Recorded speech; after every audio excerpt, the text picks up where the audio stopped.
salutations à vous tous qui me suivez via YouTube ou Facebook sur cette chaîne baptisée Vérité Éternelle. Je suis votre serviteur, Maître Franklin Sterling, avocat de profession, le messager d'Amon. Amon est le vrai nom du vrai Père créateur de l'univers. De lui, toute famille dans les cieux et sur la terre tire son nom, selon ce qui est écrit au verset 14 du chapitre 3 du livre d'Éphésiens. Ce nom sacré est fixé sur la vraie terre sainte d'Haïti, dite terre d'Égypte, selon Ézéchiel 29, le verset 3. Malheureusement, il est oublié longtemps d'après le livre de Jérémie, chapitre 23, le verset 27.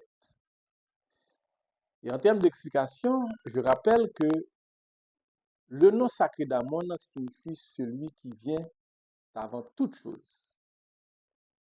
Amen est le nom familial en sagesse tiré de lui, lequel est cité en fin de prière sacerdotale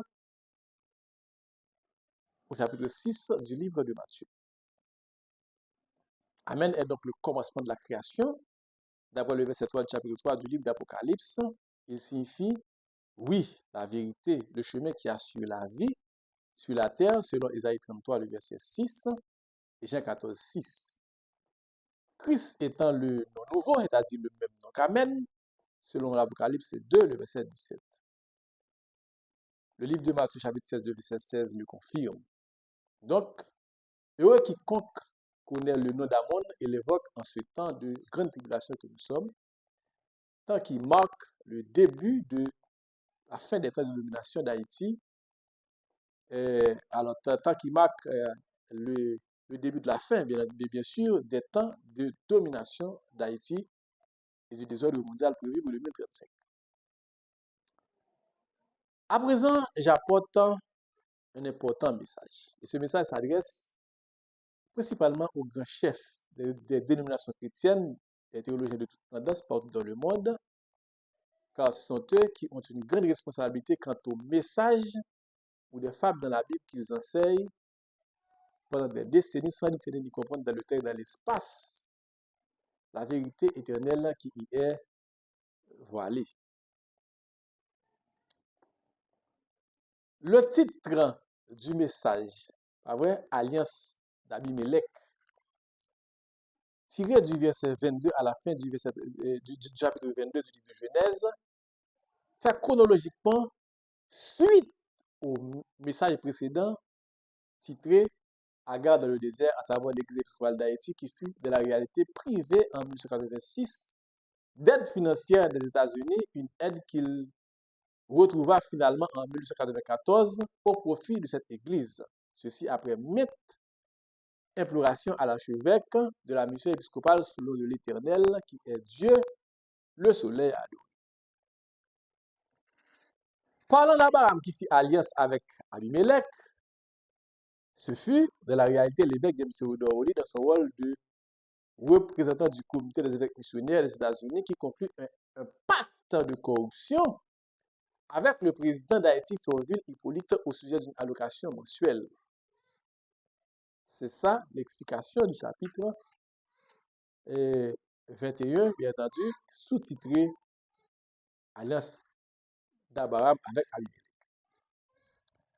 Si vous faites connaissance à peine à cette chaîne de vérité éternelle, eh bien sachez qu'elle a été conçue dans l'objectif de vous apprendre que la Bible est l'histoire politico-religieuse d'Haïti anciennement Assyrie, non pas l'histoire de la nation d'Israël âgée seulement de 77 ans, pour avoir été créée en 1948 après la Deuxième Guerre mondiale.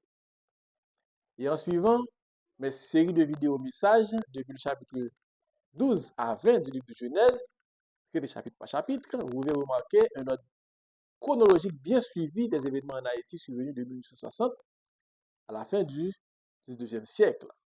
Car la Bible, en deux parties, a été montée mensongèrement, comme je dis tantôt, au nom d'Israël, sur une période allant de 1860 jusqu'à la deuxième moitié du XXe siècle, pour aller pendant plus d'un siècle la vérité révélée concernant l'histoire de la vraie terre sainte d'Haïti qui est souillée anciennement à Syrie.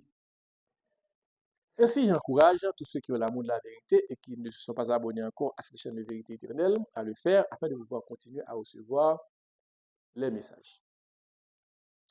Comme annoncé en titre, l'alliance d'Abraham avec Abimelech deuxième sous-titre du chapitre 22 du livre de Genèse, pas vrai, du verset 22 à la fin, dévoile dans l'histoire de la religion épiscopale d'Haïti une allocation mensuelle. Donc, il dévoile une allocation mensuelle que le président d'Haïti, Louis-Fabien Hippolyte, favorise à l'évêque James Theodore Woolley en 1894, après réception des bœufs et des brebis de lui en termes de pot de vin. Verset par verset, je vais expliquer ce passage biblique. Mais pour ce faire, je dois vous rappeler que l'évêque James Theodore Woolley, arrivé en Haïti, dit pays du Canada, en 1861, et bien, ce personnage joua d'abord le rôle d'Abraham, qui devint Abraham en 1884, après sa circoncision à l'âge de 90, devant des États-Unis en mission du nouvel ordre mondial depuis 1785. Et ensuite, il joua le rôle d'Ismaël, je vais parler de l'évêque Woolley, depuis le temps de sa consécration en 1874 comme évêque de l'église épiscopale d'Haïti jusqu'à sa mort en 1911. À noter que James Theodore Woolley avait 82 ans quand il mourut, mais en sa qualité de premier évêque de l'église épiscopale d'Haïti, il mourut à l'âge de 37 ans dans cette fonction d'évêque. Pourtant, le verset 17 du chapitre 25 du livre de Genèse mentionne faussement qu'Ismaël serait mort à 137 ans, une différence impossible de 100 ans de plus dans la mesure où l'âge de 37 ans qu'avait Woolley lorsqu'il mourut en 1911 correspond à la date de sa consécration comme premier évêque consacré, c'est-à-dire né en 1874 de l'église épiscopale d'Haïti, sa mère, dite Agar dans la Bible, jusqu'à sa mort en 1911. Et l'évêque Woolley devint fils d'Abraham en 1885, sous le nom d'Isaac, enfant de la promesse, né lorsque les États-Unis furent âgés de 100 ans de sa vision du nouvel ordre mondial. Concernant la mort d'Isaac à 180 ans, mentionné au verset 29 du chapitre 35 du livre de Genèse, eh bien, il convient de faire remarquer que 100 ans aussi est faussement ajouté à l'âge de 80 ans de 1885 à 1965, période qui marque la durée de l'envoi et de la présence d'évêques missionnaires étrangers épiscopales en Haïti, sous le nom d'Isaac, dont l'évêque Woolley fut le premier jusqu'à sa mort en 1911. Et après sa mort, il y eut d'autres évêques missionnaires étrangers qui continuaient d'occuper la fonction d'évêque sous le nom d'Isaac jusqu'en 1965, ceci au nom de l'église épiscopale d'Haïti, dite Sarah dans la Bible. Le dernier évêque missionnaire qui joua le rôle d'Isaac dans la Bible, en mission religieuse en Haïti, répond au nom de Monseigneur Charles Alfred Woolley, car jusqu'en 1965, ce fut lui qui joua un rôle central en tant qu'évêque missionnaire de 1943 à 1965. Il supervisait, bien sûr, l'extension de la mission épiscopale étrangère en Haïti avant d'être contraint de quitter le pays en raison de tensions politiques. Après son expulsion par Duvalier en 1965, qui mit fin à l'existence d'évêques missionnaires sous le nom d'Isaac dans le pays, le leadership a commencé à transitionner davantage vers un épiscopat haïtien. Maintenant, entrons dans le message. En ce qui concerne l'alliance d'Abraham, qui est l'évêque Woolley en 1894, avec Abimelech, qui fut Floville Hippolyte, président d'Haïti, eh bien, il s'agit de pacte de faveur réciproque impossible à l'époque. Un pacte de faveur réciproque. Le verset 22 l'explique en disant, et le verset 22 commence par dire, en ce temps-là. Quel temps?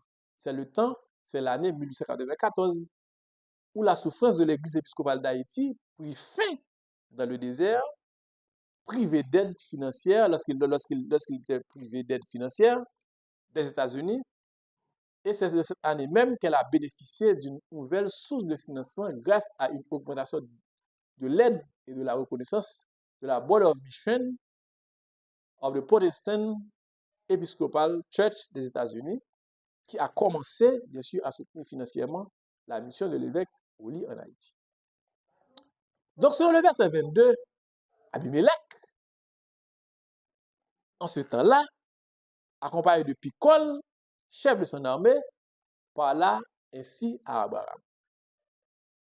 Abimelech, c'est le président de la famille politique en 1994, qui parla à l'évêque Oli et dit, Dieu est avec toi dans tout ce que tu fais.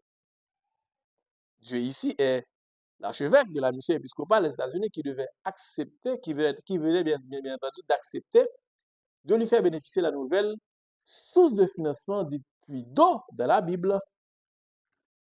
Le verset 23 nous dit Flaville Hippolyte, à savoir Abimelech, dit à Oli, jure-moi maintenant ici, par le nom de Dieu, que tu ne me tromperas, ni moi, ni mes enfants, ni mes petits-enfants, et que tu auras pour moi et le pays où tu séjournes la même bienveillance que j'ai eue pour toi. Ce verset fait remonter au verset 14 à 17 chapitre 20 du livre de Genèse, titré Séjour d'Abraham à Guérard, qui est l'île de la Gonave, où l'évêque Oli séjourna en 1889 et eut au départ des difficultés pour établir la mission afro-américaine sur l'île, mais trouva par la suite l'accord du président qui lui donna des brebis et des bœufs. Puis il lui rendit Sarah, sa femme, en disant, voici, mon pays est devant toi, demeure où il te plaira. Mon pays ici, c'est Haïti. Donc, il dit à Sarah, qui est la délégation afro-américaine, voici, je donne à ton frère 1000 pièces d'argent. Cela te sera un voile sur les yeux pour tous ceux qui sont avec toi et auprès de tous, tu seras justifié. Ça, c'est le point de départ, je dirais, de la trace de la corruption. Et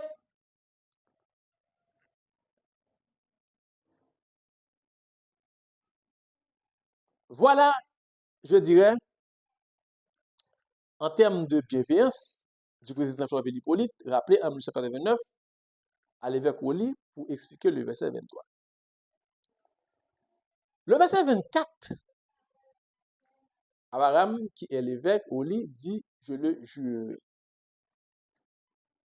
Le verset 25 dit, mais Abraham fit des reproches à Abimelech au sujet d'un puits d'eau dont s'étaient emparés de force les serviteurs d'Abimelech. Eh bien, ce puits d'eau enlevé n'est autre que les 1000 pièces d'argent indiquées au verset 16, chapitre 20 du livre de Genèse, que le président Hippolyte, sur d'Abimelech, lui permis à l'évêque Oli de trouver mensuellement, avec allocation mensuelle qu'il devait recevoir chaque mois du trésor public. À noter, il dit que cela te sera un voile sur les yeux pour tous ceux qui sont avec toi, et auprès de toi, tu seras justifié. Vous voyez? Et lorsque le verset 26, chapitre 21 de Genèse dit, Abimelech, à savoir le président Hippolyte, répondit, j'ignore qui a fait cette chose-là. Tu ne m'en as point informé. Et moi, je ne l'apprends qu'aujourd'hui. Le verset 27 dit ensuite, Abraham mit à part 7 jeunes brebis. Abraham prit des brebis et des bœufs qu'il donna à Abimelech et ils furent tous deux alliance. Abraham mit à part ces jeunes brebis et Abimelech dit à Abraham, qu'est-ce que ces jeunes brebis que tu as mises à part? Au verset 30, il répondit, tu accepteras de ma main ces brebis afin que cela me serve de témoignage que j'ai creusé ce puits.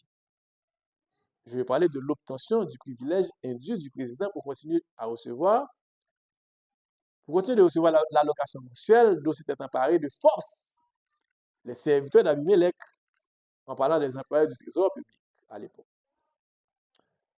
Le verset 31 continue en précisant que c'est pourquoi on appelle ce lieu Beersheba, et car c'est là qu'ils jurèrent l'un et l'autre. Ce qui explique l'alliance d'Abraham avec Ahimelech, pas vrai, fut un pacte de corruption entre l'évêque Oli et le président Hippolyte à l'époque. Vous voyez? Parce que, premièrement, le gouvernement de ce président fut reconnu pour sa rigueur administrative et ses nombreux travaux publics tels que marchés de fer, ponts, télégraphes, donnés en priorité à l'époque.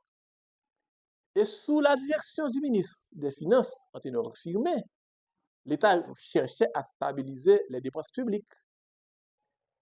Deuxièmement, à cette époque, l'État haïtien était lié par le Concordat de 1860 avec le Vatican qui accordait des subventions et une protection spéciale exclusivement à l'Église catholique. En ce qui concerne le protestantisme, incluant, pas vrai, la mission épiscopale, eh bien, il restait une minorité religieuse dans le protestantisme sans les mêmes privilèges financiers que l'Église catholique. Et les dénominations protestantes dépendaient largement à l'époque de fonds provenant de missions étrangères, américaines ou anglaises, plutôt que du trésor public haïtien. Vous voyez?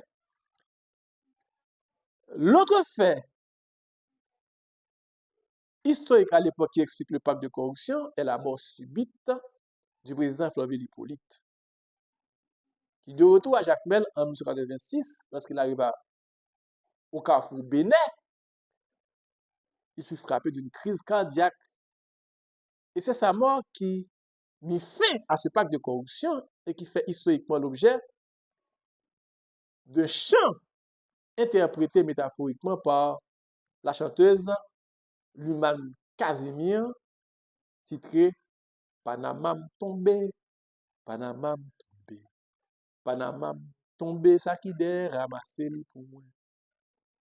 Donc, ça qui derrière, c'est un autre président qui devait venir après Flaville Hippolyte et qui devait conserver ce pacte de corruption. Ça qui derrière ramassé pour moi. Voilà ce qui explique, pas vrai, le pacte de corruption. Le verset 32 précise qu'il fit ce pacte de corruption à Beersheba. Le nom de ce lieu employé au sens figuré fait référence au nouveau lieu d'habitation où la résidence privée d'Oli, après avoir perdu sa demeure à la rue des Casernes lors de l'incendie du 4 juillet 1988 et en détruit toute la ville de Port-au-Prince sous le nom de Sodome et Gomorrhe. Le verset 32 continue pour dire, après quoi Abimelech se leva avec Picol, chef de son armée, et ils retournèrent au pays des Philistins. Le pays des Philistins n'est autre que la capitale de Port-au-Prince, le lieu officiel de l'armée d'Haïti. Ce qui explique que le président était en dehors de la capitale de Port-au-Prince lorsqu'il fit alliance avec l'évêque Oli sous cette base. Enfin, au lieu appelé Beersheba, où fut conclue l'alliance, c'est-à-dire le pacte de corruption, le verset 33, chapitre 21 du livre de Genèse, dit Abraham planta des Tamaïx. Ça veut dire l'évêque Théoli planta des Tamaïx dans ce lieu, Beersheba, et là il invoqua le nom de l'Éternel dans le pays des Philistins. Donc, Beersheba, au sens figuré, fit partie du pays des Philistins, donc un lieu près de Port-au-Prince. Ensuite, la réponse à la question de savoir où se trouve ce lieu Beersheba est répondue par l'intelligentsia, l'IA. Et cette réponse, c'est le quartier de Dikini, dans la ville de Carrefour, reconnue comme une ville importante de la périphérie de la capitale, Port-au-Prince, qui fut Beersheba. Qui est Beersheba, bien entendu. Cette ville de Carrefour Et Carrefour était officiellement érigé en municipalité en 1982. Donc, Beersheba est le quartier de Dikini. Parce que, suivant le site internet, l'Église épiscopale d'Haïti, l'évêque qualifie obtenir en 1984 l'ouverture d'une ferme pour loger une école à Dikini. Et l'IA confirme et précise que le désert de parents mentionné au verset 21 chapitre 21 du livre de Genèse se trouve au nord-ouest du massif de la Selle, une région aride, c'est-à-dire de calcaire de la plaine du cul-de-sac. Il s'agit de la zone de Dikini, lieu habité par l'évêque Oli, appelé en anglais de farm, en français la ferme. Ceci après l'incendie qui détruisit sa résidence et l'église Sainte-Trinité le 4 juin 1988. C'est dans ce lieu, jusqu'à aujourd'hui, que logeait un ancien temple construit pour faire le culte adventiste chaque samedi et une université connue sous le nom de l'Université adventiste d'Haïti, UNA. Voilà donc la vérité relative à l'alliance d'Abraham avec Ahimelech, deuxième sous-titre, chapitre 21 du livre de Genèse. En attendant, le prochain message, titré Abraham mis à l'épreuve par l'Éternel, qui lui ordonne d'offrir en holocauste son fils d'Isaac, chapitre 22, je vous demanderai de partager ce présent message à d'autres pour servir de témoignage avant la fin des temps du désordre mondial qui s'approche de jour en jour. Merci et à la prochaine pour une nouvelle vidéo.